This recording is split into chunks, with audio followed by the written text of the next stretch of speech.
8:15 on this Monday. A little bit of Monday blues, might we say. We did not plan this, my friends. Your favorite blue song? There's so many songs about blue. I can't sing. Beyonce has a blue song, a song about blue. Try to go there. And I'm blue, dabba dee dabba da. Is it if I'm green I would die, or is it dabba dee ba da die? I don't know. I've always said dabba dee dabba die. I think there's a lyric there. No. I thought I'm blue, if I was green I would die, but I could. don't think that's. I thought it was that. We got to research. Let us know. Research. I've never looked it up, but I could have been told wrong things my whole life. I'm blue. Would you say I'm green? I would die. If I was green, I would die. Right. Is that right? Stand by. So. Dina, why don't you go ahead and take this Facebook censorship update story? I'm going to look this up. Okay, she'll look it up. Okay. So we want to get to a topic we were starting to do on Friday, but we ran out of time. So we're talking about Facebook Live and the violence that has been broadcast through this forum, through this social media platform.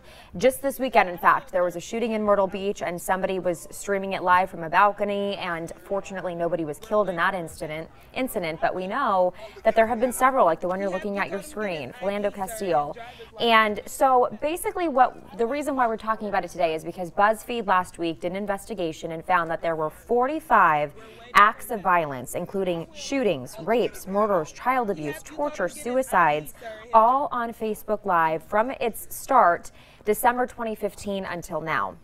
So 45 different events that were broadcast live for the world to see. We know that when they go live on Facebook, that means that so many people have access because they begin to get shared, and it can be used for good things, social media and Facebook, but clearly this is one of those topics that some people are saying, should everyone have access to Facebook Live? Should this be something the general public should have access to, or should it be reserved for people who know how to censor and filter, in a way, what we all see, because we don't want our kids seeing some of these horrific events unfold. So we know that 7,500 different community members that work for Facebook are currently working to try to filter. We know Mark Zuckerberg recently said they're going to hire another 3,000 to try to combat this issue. But our question for you today is, do you think Facebook Live should exist for the general public? Do you think it's fair to only have it open to some, or do you think it should go away entirely? I think that's tough. I would say, I think there should be an age limit. I think there should be an age limit on Facebook, because you can't eliminate everything, but you can start at the most sensitive. With that being said, a lot of kids they know how to work social media. They're more savvy than we are, than a lot of adults. But decision-making skills and using it in different ways, I find that a lot of kids and teenagers are a little too vulnerable to the site. So I wouldn't say at this point, and I could change in a little bit because I'm just talking this out. I would say right now, I think kids and teenagers should. I think there needs to be an 18 or 21 and up option to be able to use Facebook Live. Well, then I think of that sometimes, and I know a lot of 16-year-olds that are more mature than some of the 21-year-olds in my life. So age, yes, it seems like, yes, once you go from 20 to 21, if 21 is the said, I'm looking at the fly that is just heading our way right now. And that's not even a fly. That's not a fly. That is a moth of some sort. Yeah. Oh.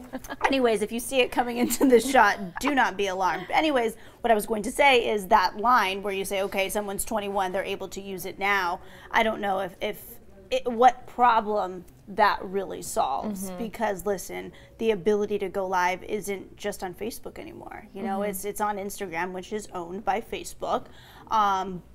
But it's there. It's not going away. Right. You know, and this technology is going to continue to grow. So I'll go back to what educators out there, some of them, like my brother being one of them, who we had a chance to speak with recently when it came to those fidget spinners. You know, how do you regulate that? How do you control that? Do you strip the kids of these fidget spinners if they become too addicted? Well, that's one way of going about regulating the popular things in life, or you learn how to take that and use it to your advantage in terms of educating and helping the generation grow, because they're part of this technology world. So maybe use it to their advantage with having teachers implement it with the positive things going on in classrooms to show how you can use Facebook Live in ways to, I don't know, raise money for a certain cause. Right. You can use Facebook like the Live. ALS challenge. Yes. A lot of people, that wasn't something that was going out live, but it was a video shareable. It was a challenge. Yeah. They say, yes, social media can be detrimental to so many lives, but it can also be extremely positive. Yeah. And so I think it's up to us as adults, up to the educators of the world, up to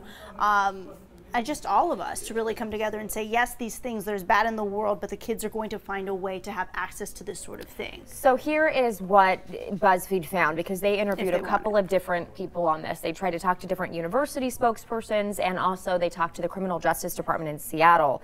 The chair of that department in Seattle, Jacqueline Helfgott, said, it's the Seattle University, said this: "It's making it easier for people to gain notoriety instantly without gatekeepers. I definitely think there is a mimetic effect." So what she is saying is, if somebody sees someone carry out an act of violence on Facebook, or if you see something like this, where it was to do justice to a situation, to bring to light the facts, right? That's what this video you're looking at is now. If you see this sort of thing unfold on Facebook, though, then do you think, okay, well, now it might be okay for me to use this platform as a way to showcase how I'm feeling? And we've seen people using Instagram Live and different video platforms to show their suicides. I mean, it's getting to a point now where if you are somebody who's in a vulnerable state, you might see that and think, oh, look at all the attention this person is getting. But maybe what's the this could be my way. Okay, Facebook Live, yes, it's instantaneous. It's live, it's in the moment. But who's stopping the kid who's videotaping that and then 10 seconds later when the video's done posting it? Okay, so it's 10 seconds later. It's still being videotaped. There's still no vetting process. It's being posted online. There's no one out there immediately looking at every single account to say, okay, we're waiting. Any second, anytime someone posts a video, we're going to determine whether it's good or bad and have it removed. If kids want to post something, they're going to post them. They're going to find a way to do it. So I'm not saying we got to avoid it. Oh, adults. Yeah. If you want to talk about, though, the people who, if you want to set a limit to say adults can be the only ones to do it, kids, well, those who aren't allowed or those who are told, no, you can't, that, to me, that gives someone more reason than to do something. To do it. And to find another way if they can't use live. It just seems at this point, then we're in too deep. You know, we're in too deep because every platform that comes out at this point, whether it's an app, there is video capability. Even editing apps where you can add a filter, drop a filter on. Now you can filter videos. Like you can, everything includes a video option. So at this point, honestly, I don't think that we will come up with an answer because you either have to cancel it for all. Yeah. It's like a classroom. If one kid in the classroom keeps acting up, guess what? All of y'all not going on the field trip. Yep. We're all not going on the field trip because John can't act right. And now that it's already introduced and you take it away, I think that leaves people going, okay, now we know what that access feels like. So maybe it's moving forward in instances like this where you have such new technology or such new ways of using technology. Facebook has to be very careful who they allow to use these options, these features from the get-go, because before Facebook Live was a thing for everyone, none of my friends cared to be live. They didn't think they needed that.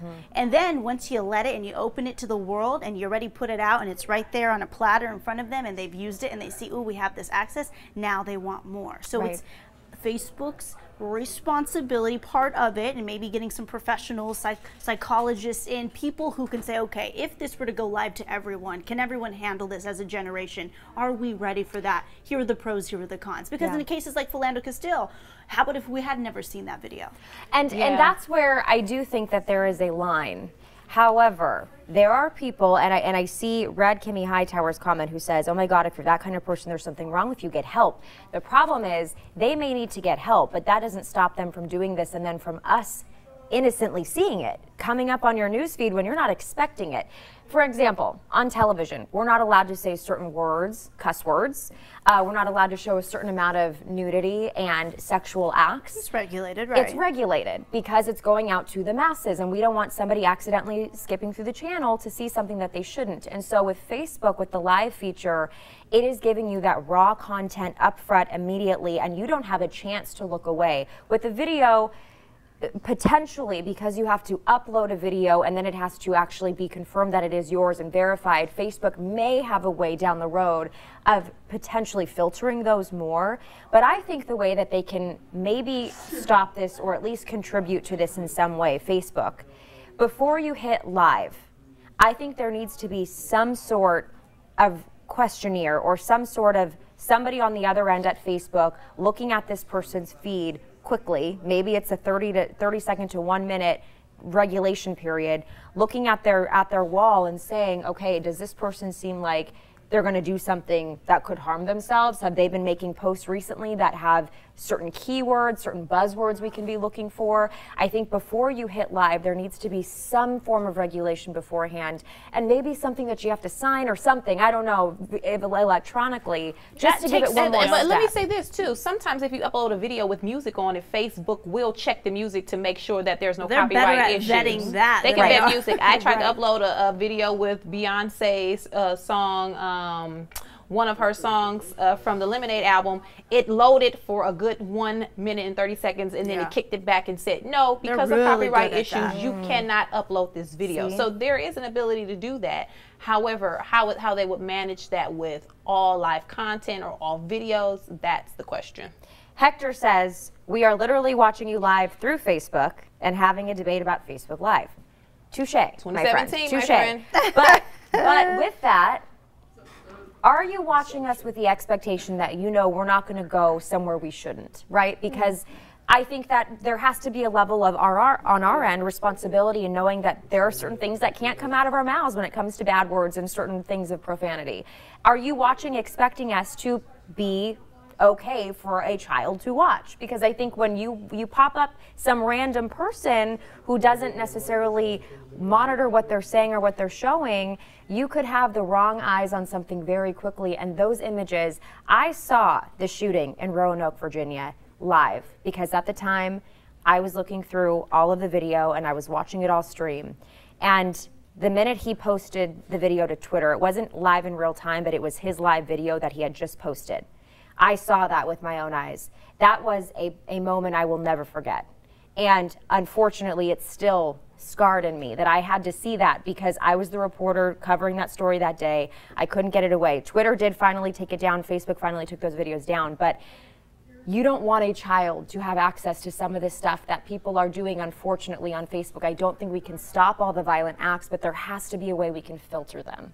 Mm-hmm. I mean, right, but then it also comes down to, what are these kids then doing on social media in the first place? Why are they having phones at this age? I mean, it goes back. What's the root then of this issue? Because to say you shouldn't be doing this at this level on social media because of the kids, I mean, that's great to think and think. Well, and there's a lot, adults. There's a lot on there. Like, this is the world we live in. Yeah. And if you can't handle that kind of information coming at you, you just shouldn't be on social media, in my opinion, because if you're looking at those videos, because the one you saw, right, you clicked on it because it wasn't a live video, but you click on it knowing what you're going to get. There's it some was sort an of headline. autoplay, I think, on Twitter at the time. Autoplay on Twitter? And so I popped up the news feed and it started playing, if I remember right, and quickly had to click out of it.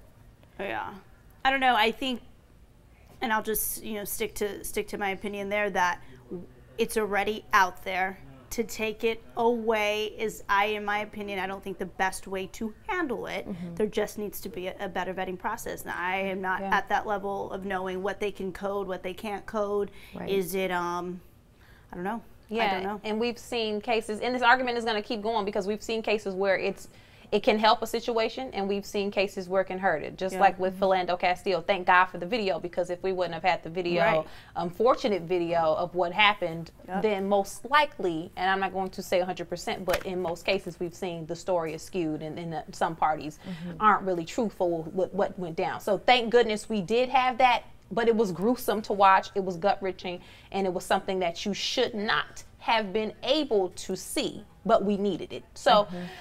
It's just the wild, wild west. Yeah. It's becoming the wild, wild west, and we just got to ride the wave and figure out what the best thing to do for our families. If you have kids, figure out what's best for your children, how you monitor it in your home, because what you feel like you should do isn't sometimes what other parents feel like they should do. Yeah. Know your child. Read Kimmy Hightower. Nope, it's not going to go away, so you got to educate your child and regulate your own child. Yep.